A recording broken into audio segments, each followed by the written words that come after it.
Well, hey, welcome to January 2016. I'm sorry for the delay of the video. I've taken a new position in my company. Good thing is, I'll be able to work more on the railroad because I won't be going on the road so much. Bad thing is, I've been on the road for the last 21 days. So it's a trade-off right now as I take training for the new position. But in any case, I thought it would be important if we got this video out. Not as much done as we would have hoped to get done, but nonetheless, we'll give you an idea of what's been going on. As I said in the last couple videos, we've been working on creature comforts, and we're just about to the point to getting down to laying the carpet in the flooring into the building. But we've also been doing a couple railroading things on the side. So for the last month, well, actually the end of November through to the beginning of January, Sean, John, and myself, we all took some time off and to enjoy our family and have a good time. We came back about mid-January, and we did a little bit of work, Sean and me, getting the engine facility taken care of and kind of getting that laid out. And actually, we got something to show you on that. And of course, we talked about the new backdrops going in and cove corners. So all of that is completed, and I want to show you how some of that turned out. I'll also give you a look from a position you wouldn't normally see to see how we did our corners. The other thing is, I've been doing just boring construction work, getting everything ready for laying the carpet in and the flooring. So in any case, come on in, we'll get you caught up to speed, and you can get to see what we've been doing.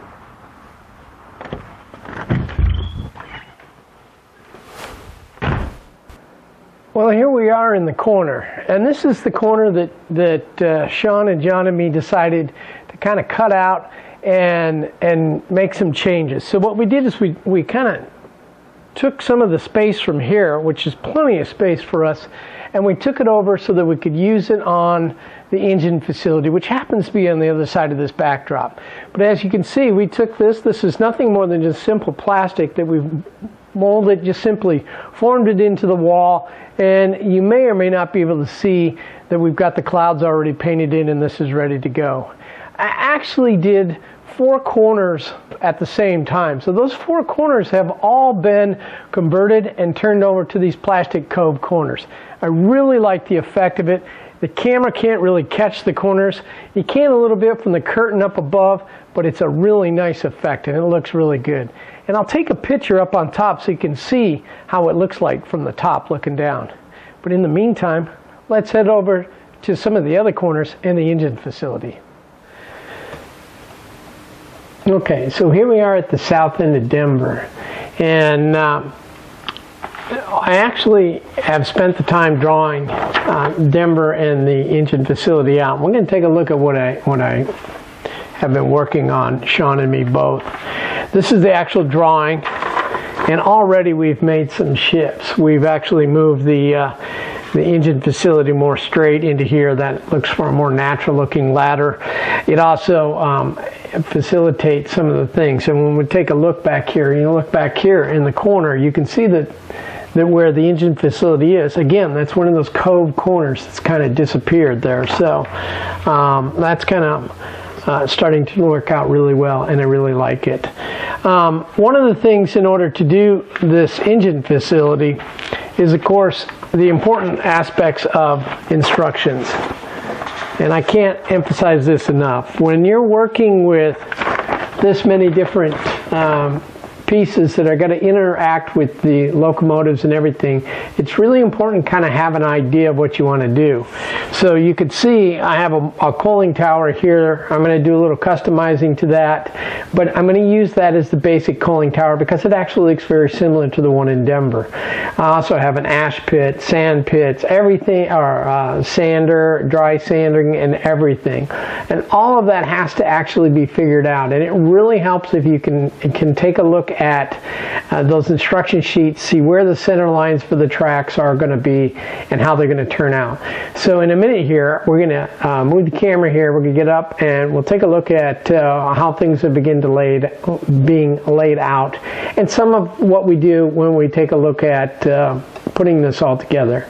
So we'll be back in just a second. Okay, so here we are in Denver. We're actually, I'm just going to kind of give you a placement where we're at. This is the doorway that when you see me walking in on the videos, and this, we're going all the way back here. We're in this corner back in here. And this kind of gives you that drawing there. This is a blown up drawing of that portion of it right through here. So here's the three-way switch, which is located right here. So as you can see, originally we kind of had this bend going through here, and what we did is just took this and just move it up straight so it looked better in the for the ladder and everything. It actually fit better. And if you take a look at that, you can see that corner kind of has disappeared, and this will all be filled with flats across the back here, and it'll look really nice when we get done with it here. So this is the south end of the yard here. This is the first double slip switch, the second double slip switch. Now this track is not in yet. This is actually the drilled track for the yard. This track right here is the branch line, and it actually is going to come out of the yard. You're going to come out of here across the custom turnout and then follow around, and that's actually slipping in between the main line. This main line right here, this is the main line that actually runs into Denver Union Station, and this is the other main line for the freight coming into the arrival and departure track of the through track for the yard coming through here. So that kind of gives you an idea of what we're looking at. So as you can see, this back over here, the turnouts that have not been, don't have the ties under them yet. That's the new ladder that I put in, and I've got everything kind of pinned down back in there. Now I'm going to move the camera a bit here.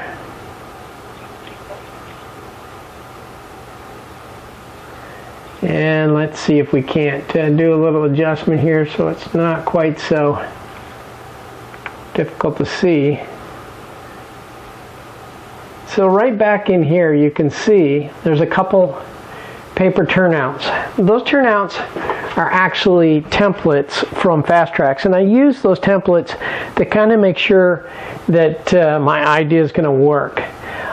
This first paper template that you see right down here, this is a 28-inch curved turnout, and I'm actually trying to make sure that the siding goes into there, because that's where the cove from the the gondola is going to roll into there, and it would dump into there and then be feed up into the coaling tower. The other template back in here, that one is is a siding for the lubrication car and things that the diesel facility would need. Now you see that other track is running all the way back. This track right here is running all the way back. That actually runs all the way back to the steam roundhouse, and that'll also have a siding for the lubricant car. And then we'll take and put flat backdrops back through there. I'm considering putting possibly a couple a flat there for an industrial siding for them to put some of the cars back into there. So that's kind of what we're taking a look at. So what I'm going to do now is I'm going to reposition this so you can take a look at the steam facility, the roundhouse, and the turntable, and we'll get into that in just a second. Okay, so you can see right in here, this is the edge of the diesel facility, and as I roll this around, you're going to see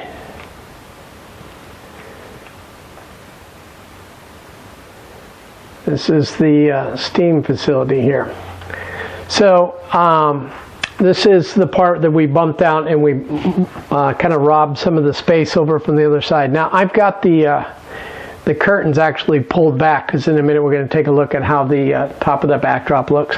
So normally there's curtains running all the way across through here, and you can actually see them right there.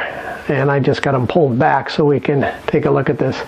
Now the first thing I'll say is after I got this all installed, I noticed right away that back here in this corner was kind of dark, and it still is, but it was really dark with just 60 watt bulbs in there. And so I put in the new LEDs, the 100 watt LEDs. Now you're picking some shadows from lights that are up here, but once that curtain's in there, it's just this light down in here that you're going to see, and it really will pick it up.